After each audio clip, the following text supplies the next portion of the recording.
This video production is brought to you by APUA, necessary for life. At English Harbour, within the historic setting of the Nelson's Dockyard, a small workshop called Things Local and Unique houses the quiet but meticulous work of Antiguan master woodcarver Carl Henry. Working with pieces of wood that may be centuries old, Henry carefully shapes each sculpture by hand using traditional tools. His approach avoids molds, templates, or varnish, ensuring that every piece he creates is entirely unique. The craft has defined his life for more than 4 decades, though he believes the value of such work is often underappreciated locally. I started doing art, wood carving, because I was a trainee at Point Walk with Vincent Simon doing shipbuilding. Anybody who knows the boat Ed Mel, I am the one who drove 95% of the spike nails in that boat, right, when that boat was being constructed at Point Walk. I used to look at the mahogany that we were cutting up to make the ribs for the boat. We used to get white cedar from Barbuda. And the mahogany from Antigua, it was limited, but the mahogany, the grains were so beautiful that I taught myself to carve. Henry's journey into sculpture began in his teenage years.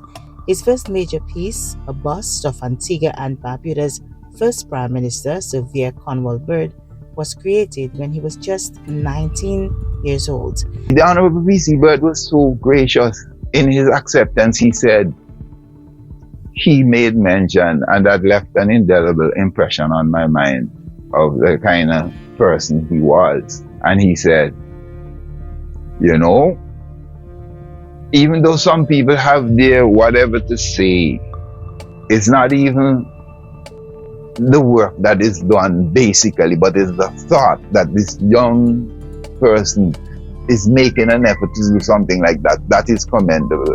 From that early beginning, Henry's career expanded to include a number of works tied to important moments and figures in Antigua and Barbuda's history.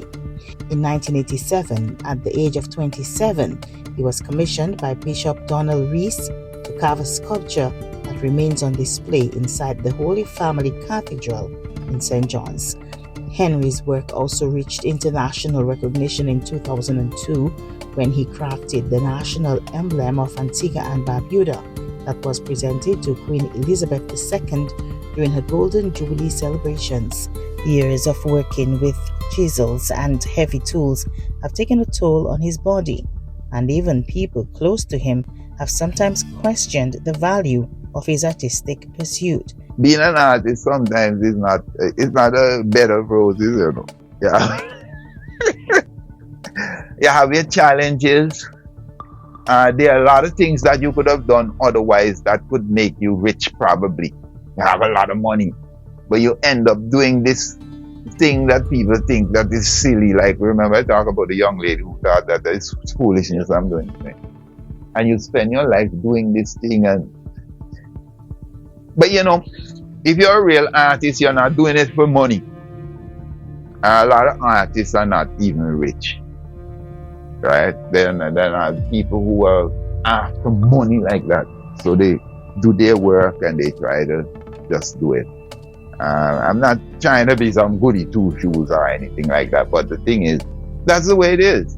Yet, Henry continues to produce work with the same enthusiasm that shaped his early years when he first developed his skills while working alongside shipbuilders. Beyond personal recognition, he believes the country must do more to preserve and showcase the work of Antiguan artists. He argues that the absence of a national institution dedicated to collecting and exhibiting local artwork presents a major gap in the country's cultural development. According to Henry, such a space would allow visitors and residents alike to view the artistic contributions that reflect Antigua and Barbuda's history and identity.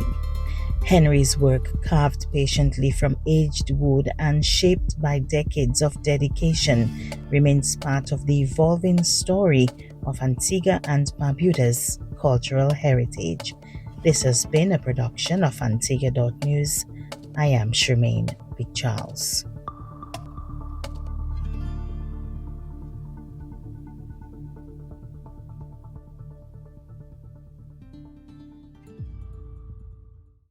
When evening falls and shadows play, we flip the switch, you light the way. You power dreams, our hopes, our lives, a steady force, a trusted light. From every source you make the way, working hard to serve us every day, turning challenge into water flow, pushing forward, steady as we go. APUA, united in service, we rise with you, bringing the best of what you do.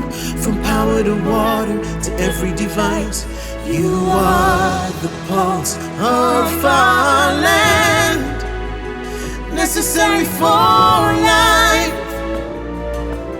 APUA, united in service, we rise with you, bringing the best of what you do. From power to water to every device, you are the pulse of our land, necessary for